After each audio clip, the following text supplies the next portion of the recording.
باللہ من الشیطان الرجیم بسم اللہ الرحمن الرحیم۔ اللہ تبارک و تعالیٰ کے نام سے شروع جو بڑا مہربان اور نہایت رحم کرنے والا ہے۔ تاریخ انسانی میں آنے والا وہ دردناک اور سیاہ ترین دن کہ جس دن کے اندر اللہ تبارک و تعالیٰ کے پیارے محبوب حضرت محمد مصطفیٰ صلی اللہ تعالی علیہ وآلہ وسلم کی پیاری آل اولاد کو اور اہل بیت اطہار کو چن چن کر شہید کر دیا گیا، اور ظلم کی انتہا یہاں تک کر دی کہ حضور اکرم صلی اللہ تعالی علیہ وآلہ وسلم کے اہل بیت کی گردنوں کو ان کے جسموں سے جدا کر کے کربلا کی زمین کو خون سے رنگ دیا گیا۔ پیارے دوستو، آج کی اس ویڈیو میں ہم آپ کو بتائیں گے کہ جب حضرت امام حسین رضی اللہ تعالی عنہ بچپن ہی سے یہ بات جانتے تھے کہ ان کو 10 محرم الحرام میں کربلا کے اندر شہید کر دیا جائے گا، تو اس کے باوجود حضرت امام حسین رضی اللہ تعالی عنہ اپنی اہل بیت اطہار کو لے کر کربلا کیوں گئے، اور حضرت امام حسین رضی اللہ تعالی عنہ کو دھوکے کے ساتھ کربلا کس طرح بلایا گیا، اور جب چند لوگوں کے علاوہ تمام قوم یزید کی بیعت کر چکی تھی تو اس کے باوجود ایسا کون سا ڈر تھا کہ جس کی وجہ سے یزید کا حضرت امام حسین رضی اللہ تعالی عنہ سے بیعت لینا ضروری تھا۔ اور جب حضرت امام حسین رضی اللہ تعالی عنہ کوفہ پہنچے تو کس طرح حضرت امام حسین رضی اللہ تعالی عنہ کے ساتھ کوفیوں نے دھوکہ کیا،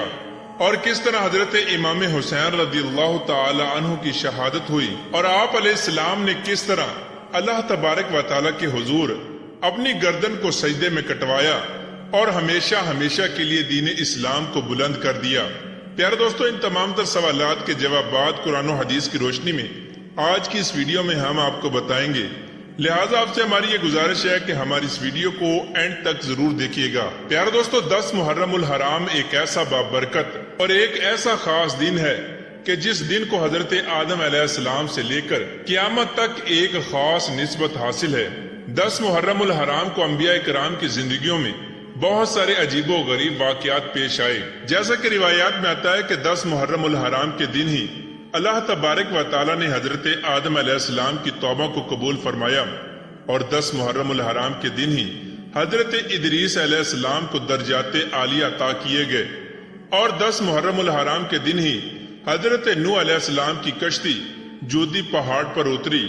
اور 10 محرم الحرام کے دن ہی حضرت ابراہیم علیہ السلام کو خلیل اللہ کا منصب عطا کیا گیا، اور 10 محرم الحرام کے دن ہی حضرت یوسف علیہ السلام کو جیل سے رہائی ملی، اور 10 محرم الحرام کے دن ہی حضرت یعقوب علیہ السلام کو بینائی عطا کی گئی، اور 10 محرم الحرام کے دن ہی اللہ تبارک و تعالی نے حضرت یونس علیہ السلام کو مچھلی کی پیٹ سے نجات عطا فرمائی، اور 10 محرم الحرام کے دن ہی حضرت یونس علیہ السلام کی قوم کی توبہ قبول ہوئی، اور 10 محرم الحرام کے دن ہی حضرت موسیٰ علیہ السلام کی قوم کو فرعون کے ظلم و ستم سے نجات ملی، اور 10 محرم الحرام کے دن ہی حضرت عیسیٰ علیہ السلام کو زندہ آسمانوں پر اٹھایا گیا، اور یہ 10 محرم الحرام کا دن ہی تھا کہ جس دن نواسہ رسول حضرت امام حسین علیہ السلام نے جام شہادت نوش کیا، اور وہ 10 محرم الحرام کا ہی دن ہوگا کہ جس دن اللہ تبارک و تعالی اس دنیا کو صفائی ہستی سے ختم کرے گا اور قیامت قائم کی جائے گی۔ پیار دوستو، ان تمام تر روایات سے معلوم ہوا کہ 10 محرم الحرام کے دن کو بہت سارے انبیاء کرام سے ایک خاص نسبت حاصل ہے، اور اللہ تبارک و تعالی نے حضرت امام حسین رضی اللہ تعالی عنہ کو یہ خاص شرف عطا فرمایا کہ آپ علیہ السلام کو بھی ان کی زندگی میں 10 محرم الحرام کا ایک ایسا دن عطا فرمایا کہ جس دن کے اندر حضرت امام حسین رضی اللہ تعالی عنہ نے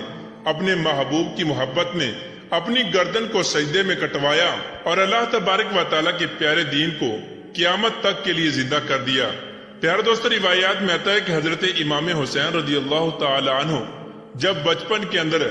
حضور اکرم صلی اللہ تعالی علیہ وآلہ وسلم کی خدمت میں حاضر ہوا کرتے تو آپ صلی اللہ تعالی علیہ وآلہ وسلم اپنے نواسے حضرت امام حسین رضی اللہ تعالی عنہ کو بڑے ہی پیار سے اپنی گود میں بٹھاتے اور آپ کی گردن مبارک پر بوسہ دیا کرتے، کیونکہ پہلے ہی اللہ تبارک و تعالیٰ کی طرف سے حضور اکرم صلی اللہ تعالی علیہ وآلہ وسلم کو یہ بتا دیا گیا تھا کہ آپ کے نواسے حضرت امام حسین رضی اللہ تعالی عنہ اللہ تبارک و تعالیٰ کی راہ میں شہید ہوں گے اور آپ کی گردن کو اللہ تبارک و تعالیٰ کی راہ میں ان کے جسم سے جدا کیا جائے گا۔ لہٰذا اس وجہ سے اللہ تبارک و تعالیٰ کے پیارے محبوب جب اپنے نواسے حضرت امام حسین رضی اللہ تعالی عنہ کو دیکھتے تو آپ کو ان پر پیار آتا اور آپ صلی اللہ تعالی علیہ وآلہ وسلم ان کی گردن مبارک پر بوسہ دیا کرتے۔ پیارے دوستو، بات کرتے ہیں کہ واقعہ کربلا کیوں پیش آیا۔ پیارے دوستو، یہ بات یاد رکھیں کہ جو جتنا اللہ تبارک و تعالیٰ کا مقرب بندہ ہوتا ہے اور جو جتنا اللہ تبارک و تعالیٰ کے قریب ہوتا ہے اس کو اتنے ہی امتحانات اور آزمائشوں سے گزرنا پڑتا ہے، کیونکہ اللہ تبارک و تعالیٰ قرآن پاک میں ارشاد فرماتا ہے اور تم ہرگز بھلائی کو نہیں پا سکتے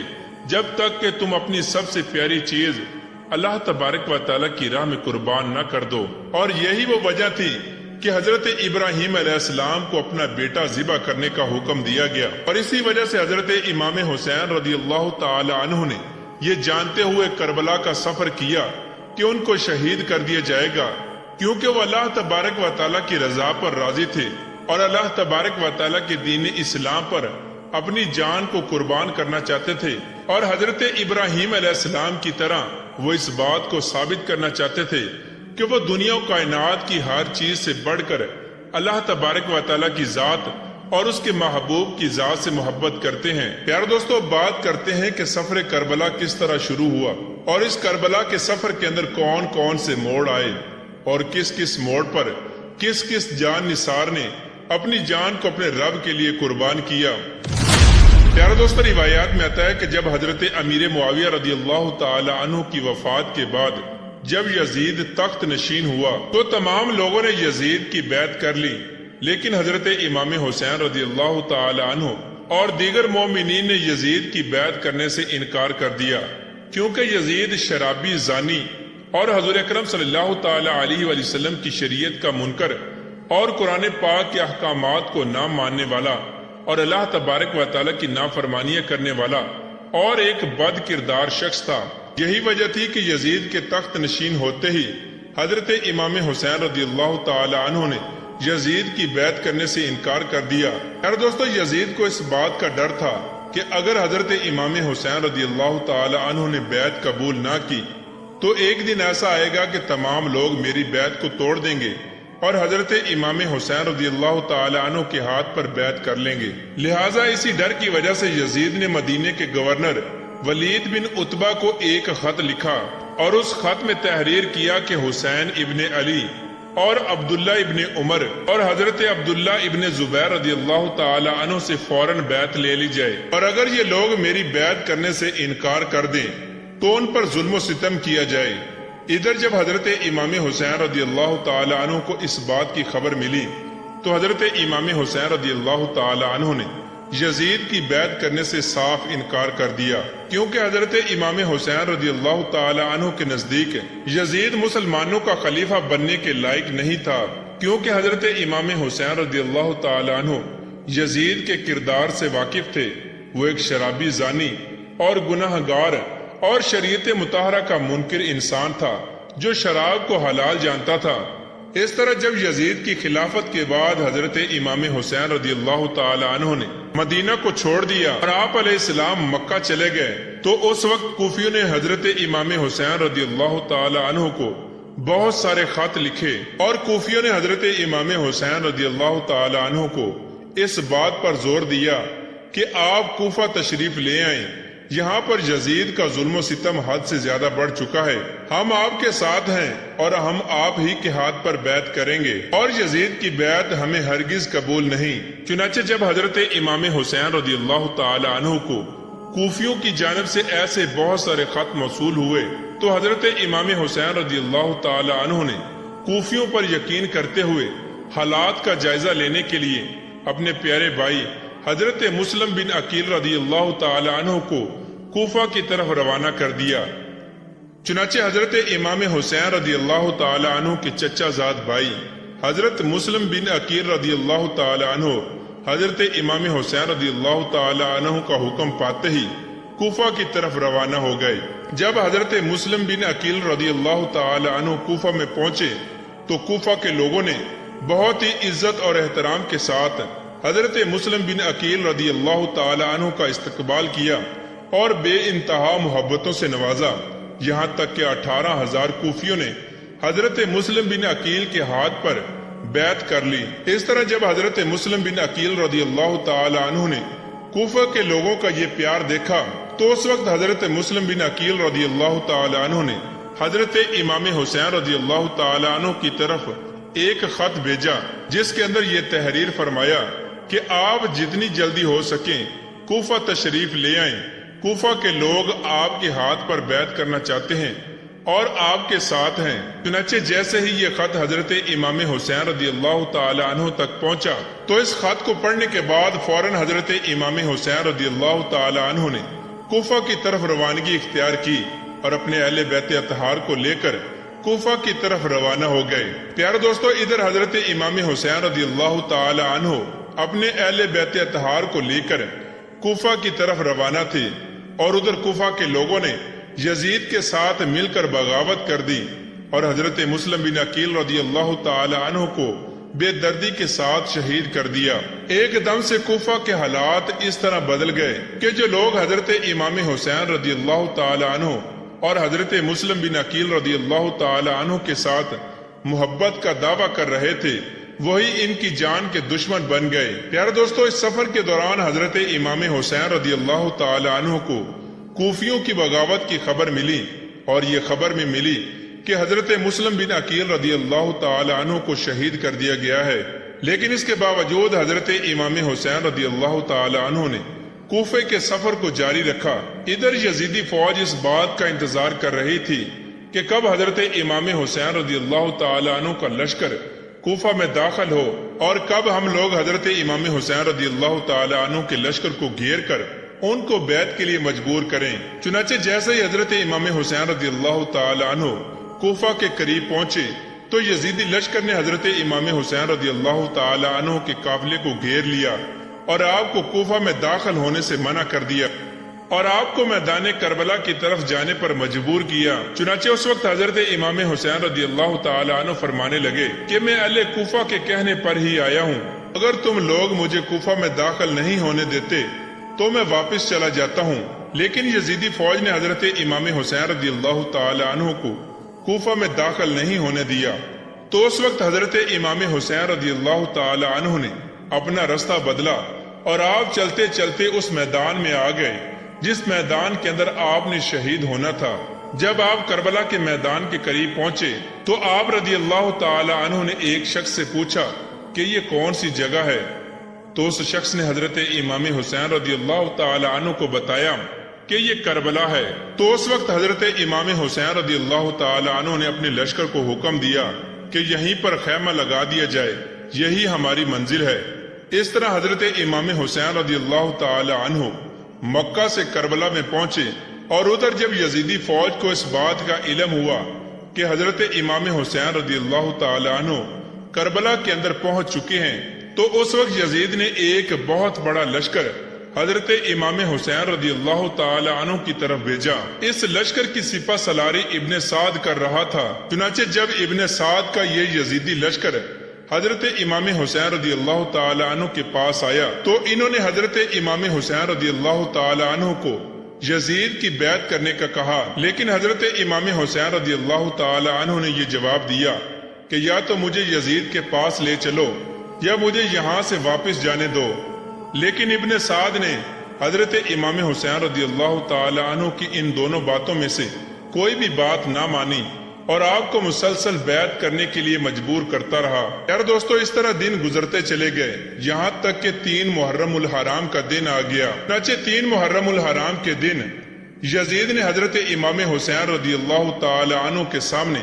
اپنا 22,000 کا لشکر بھیج دیا۔ یار دوستو، اس بات کا اندازہ لگائیں کہ ایک طرف حضرت امام حسین رضی اللہ تعالی عنہ کا لشکر جو کہ ٹوٹل 82 لوگوں پر مشتمل تھا جن کے اندر بچے اور عورتیں بھی شامل تھیں، اور دوسری طرف 22,000 کا لشکر جو حضرت امام حسین رضی اللہ تعالی عنہ کے چھوٹے سے قافلے کے ساتھ مقابلہ کرنے کے لیے آیا تھا۔ اس بات سے اندازہ لگایا جا سکتا ہے کہ حضرت امام حسین رضی اللہ تعالی عنہ شیر خدا کے بیٹے تھے اور آپ کتنے بہادر تھے، اور اس بات کو یزید خوب جانتا تھا کہ حضرت امام حسین رضی اللہ تعالی عنہ کا مقابلہ کرنا کوئی عام بات نہیں، لہٰذا اسی وجہ سے یزید نے حضرت امام حسین رضی اللہ تعالی عنہ کے مقابلے کے لیے 22,000 کا لشکر بھیجا۔ اس بات سے بخوبی اندازہ لگایا جا سکتا ہے کہ یزیدیوں کے دلوں میں حضرت امام حسین رضی اللہ تعالی عنہ کا کتنا خوف اور ڈر تھا۔ پیارے دوستو، اس طرح مسلسل یزیدی فوج حضرت امام حسین رضی اللہ تعالی عنہ کو یزید کی بیعت کرنے پر مجبور کرتی رہی، لیکن حضرت امام حسین رضی اللہ تعالی عنہ نے اپنے نانا کے دین کو مضبوطی سے تھامے رکھا اور یزید کی بیعت کرنے سے انکار کرتے رہے۔ پیارے دوستو، جب یزیدی فوج کو اس بات کا علم ہو گیا کہ حضرت امام حسین رضی اللہ تعالی عنہ ان کی یہ بات اس طرح نہیں مانیں گے، تو یزیدیوں نے حضرت امام حسین رضی اللہ تعالی عنہ اور اہل بیت اطہار پر ظلم و ستم کرنے کا ارادہ کیا۔ چنانچہ 7 محرم الحرام کے دن یزیدیوں نے حضرت امام حسین رضی اللہ تعالی عنہ اور اہل بیت اطہار پر پانی بند کر دیا۔ پیارے دوستو، میدان کربلا کے اندر نہر فرات کے علاوہ کہیں پر پانی موجود نہ تھا، وہیں سے تمام لوگ پانی پیا کرتے تھے، لیکن اب اہل بیت پر یہ ظلم کیا گیا کہ تپتی ریت کے اندر حضرت امام حسین رضی اللہ تعالی عنہ اور آپ کی آل اولاد پر پانی کو بند کر دیا گیا۔ وقت گزرنے کے ساتھ ساتھ اہل بیت اطہار کے چھوٹے چھوٹے بچے پیاس کے ساتھ بلکنے لگے اور زاروں کی طرح رونے لگے، اور پیاس کی شدت کی وجہ سے حضرت امام حسین رضی اللہ تعالی عنہ کی آل اولاد اور پاک دامن عورتوں کا بھی برا حال ہو چکا تھا۔ ادھر فوج یزید نے حضرت امام حسین رضی اللہ تعالی عنہ کے گھر والوں کو چاروں طرف سے گھیرا ہوا تھا، اور ادھر حضرت امام حسین رضی اللہ تعالی عنہ کے خیموں میں بچوں کے بلک بلک کر رونے کی آوازیں آ رہی تھی، اور وہ پیاس کی شدت کی وجہ سے تڑپ رہے تھے۔ چنانچہ یزیدی فوج نے حضرت امام حسین رضی اللہ تعالی عنہ کے قافلے پر حملہ کر دیا، اور ایک ایک کر کے اہل بیت اطہار کے فرد شہید ہونے لگے اور جام شہادت نوش کرنے لگے۔ اس طرح جب 9 محرم الحرام کا دن آیا تو حضرت امام حسین رضی اللہ تعالی عنہ نے حضرت مولا عباس رضی اللہ تعالی عنہ کو یزیدی فوج کے لشکر کی طرف بھیجا اور ان سے کہا کہ ہمیں ایک رات اللہ تبارک و تعالی کی عبادت کرنے کی مہلت دے دی جائے۔ چنانچہ یزید کی طرف سے حضرت امام حسین رضی اللہ تعالی عنہ کو ایک رات اللہ تبارک و تعالی کی عبادت کرنے کی مہلت دے دی گئی۔ چنانچہ یہ 9 محرم الحرام کی رات تھی کہ جب رات کے اندھیرے کے اندر حضرت امام حسین رضی اللہ تعالی عنہ نے اپنے تمام قافلے والوں کو جمع کیا۔ حضرت امام حسین رضی اللہ تعالی عنہ یہ بات خوب جانتے تھے کہ اب یزید ہمیں شہید کیے بغیر پیچھے ہٹنے والا نہیں۔ چنانچہ اس وقت حضرت امام حسین رضی اللہ تعالی عنہ نے اپنے تمام قافلے والوں سے کہا کہ یہ بات طے ہو چکی ہے کہ 1-2 دن کے اندر اندر یزید ہمیں ضرور شہید کر دے گا۔ امام حسین رضی اللہ تعالی عنہ اپنے قافلے والوں سے کہنے لگے کہ تم میں سے جو کوئی بھی شخص اپنی جان کو بچا کر یہاں سے جانا چاہتا ہے تو وہ چلا جائے، میں نواسہ رسول صلی اللہ تعالی علیہ وآلہ وسلم اس شخص پر راضی ہوں۔ اس طرح حضرت امام حسین رضی اللہ تعالی عنہ نے اپنے قافلے والوں کو اپنی جان بچا کر وہاں سے جانے کی اجازت دے دی، اور یہ بات کہنے کے بعد حضرت امام حسین رضی اللہ تعالی عنہ نے خیمے میں موجود تمام دیوں کو بجھا دیا اور ہر طرف اندھیرا ہی اندھیرا کر دیا، تاکہ اس اندھیرے کے اندر اگر کوئی اپنی جان کو بچا کر جانا چاہتا ہے تو وہ آسانی کے ساتھ چلا جائے۔ چنانچہ جب کچھ دیر کے بعد تمام دیوں کو دوبارہ جلایا گیا تو حضرت امام حسین رضی اللہ تعالی عنہ نے دیکھا کہ تمام کے تمام لوگ حضرت امام حسین رضی اللہ تعالی عنہ کے پاس موجود ہیں، اور وہ آپ کو اکیلا چھوڑنے کے لیے ہرگز بھی تیار نہیں، پھر چاہے ان کی جان ہی کیوں نہ چلی جائے۔ آخر کار رات یوں ہی گزر گئی اور 10 محرم الحرام کا دن آیا، اور 10 محرم الحرام کے دن یزیدی فوج نے حضرت امام حسین رضی اللہ تعالی عنہ کے لشکر پر حملہ کر دیا۔ ادھر حضرت امام حسین رضی اللہ تعالی عنہ کے ساتھ صرف 72 لوگ تھے، اور ادھر 22,000 کا ایک بہت بڑا لشکر تھا۔ ادھر فوج یزید حضرت امام حسین رضی اللہ تعالی عنہ کے قافلے پر حملہ کر رہی ہے، اور ادھر ایک ایک کر کے اہل بیت اطہار میں سے تمام لوگ شہادت کا جام پی رہے ہیں۔ کبھی حضرت حر رضی اللہ تعالی عنہ جام شہادت نوش کرتے ہیں، تو کبھی حضرت قاسم رضی اللہ تعالی عنہ اللہ تبارک و تعالی کے حضور اپنی جان کا نذرانہ پیش کرتے ہیں، تو کبھی حضرت علی اکبر رضی اللہ تعالی عنہ کو شہید کر دیا جاتا ہے۔ اس طرح 3 دن کے پیاسے اہل بیت طہار یزیدی فوج کے ساتھ جنگ کرتے رہے اور ایک ایک کر کے جام شہادت نوش کرتے رہے، اور پھر جب حضرت عباس رضی اللہ تعالی عنہ ننھے علی اصغر کے لیے نہر فرات سے پانی لینے کے لیے گئے اور وہاں سے پانی بھر کر جب واپس آنے لگے تو یزیدیوں نے تیر کے ساتھ حضرت عباس رضی اللہ تعالی عنہ پر حملہ کر دیا، اور حضرت عباس رضی اللہ تعالی عنہ کو بھی بے دردی کے ساتھ شہید کر دیا گیا۔ اپنے جو مشکیزہ پانی سے بھرا تھا وہ مشکیزہ بھی تیر لگنے کی وجہ سے پانی سے خالی ہو گیا۔ اس طرح حضرت علی اصغر رضی اللہ تعالی عنہ پیاس کے ساتھ بلک رہے ہیں اور زاروں کی تار رو رہے ہیں، لیکن یزیدی فوج بے دردی کے ساتھ اسی طرح اہل بیت طہار کو شہید کر رہی ہے۔ اتنے میں ایک بدبخت یزیدی نے ننھے علی اصغر کو نشانہ بنایا اور ان کی طرف تیر چلایا، اور وہ تیر سیدھا جا کر ننھے علی اصغر رضی اللہ تعالی عنہ کو جا کر لگا، اور ننھے علی اصغر جو پیاس کی شدت کی وجہ سے بلک بلک کر رو رہے تھے، اب ان کا رونا بھی بند ہو چکا تھا، اور وہ بھی اللہ تبارک و تعالیٰ کے حضور اپنی جان کو قربان کر چکے تھے اور جام شہادت نوش کر چکے تھے۔ پیارے دوستو، اس طرح ایک ایک کر کے حضرت امام حسین رضی اللہ تعالی عنہ کے قافلے والوں کو شہید کر دیا گیا، اور اب حضرت امام حسین رضی اللہ تعالی عنہ تنے تنہا یزیدی فوج کا مقابلہ کر رہے ہیں، لیکن یزیدی فوج یہ دیکھ کر حیران تھی کہ کوئی بھی حضرت امام حسین رضی اللہ تعالی عنہ کو ہرا نہیں پا رہا۔ اس وقت شمر ملعون اپنی فوج سے کہنے لگا کہ دور سے حضرت امام حسین رضی اللہ تعالی عنہ پر ایک ساتھ تیر کے ساتھ حملہ کرو۔ اس طرح یزیدی فوج نے حضرت امام حسین رضی اللہ تعالی عنہ پر ایک ساتھ تیروں سے حملہ کیا اور آپ کے جسم مبارک کو زخمی کر دیا، لیکن اس زخمی حالت کے باوجود شیر خدا کے بیٹے حضرت امام حسین رضی اللہ تعالی عنہ بڑی ہی دلیری کے ساتھ یزیدی فوج کا مقابلہ کر رہے ہیں۔ چنانچہ اسی دوران نماز عصر کا وقت ہوا تو حضرت امام حسین رضی اللہ تعالی عنہ نے نماز عصر پڑھنے کے لیے مہلت مانگی، تو آپ کو نماز عصر ادا کرنے کے لیے مہلت دے دی گئی۔ جیسے ہی حضرت امام حسین رضی اللہ تعالی عنہ نے نماز عصر کی نیت باندھی اور اللہ تبارک و تعالیٰ کی بارگاہ میں سر سجدے میں رکھا، تو اسی وقت شمر ملعون نے وعدہ خلافی کرتے ہوئے حضرت امام حسین رضی اللہ تعالی عنہ پر حملہ کر دیا اور آپ علیہ السلام کی گردن مبارک کو آپ کے جسم سے جدا کر دیا، اور آپ کی گردن مبارک کو نیزے پر لٹکا کر آپ کی گردن کی بے حرمتی کی گئی۔ پیارے دوستو، اس طرح حضرت امام حسین رضی اللہ تعالی عنہ نے ایک ایک کر کے اپنے اہل بیت طہار کو اللہ تبارک و تعالیٰ کی راہ میں قربان کر دیا، اور بالآخر خود حضرت امام حسین رضی اللہ تعالی عنہ نے اپنے سر کو سجدے میں رکھ کر اپنی جان کو اللہ تبارک و تعالیٰ کی بارگاہ میں پیش کیا اور جام شہادت نوش کیا۔ پیارے دوستو، واقعہ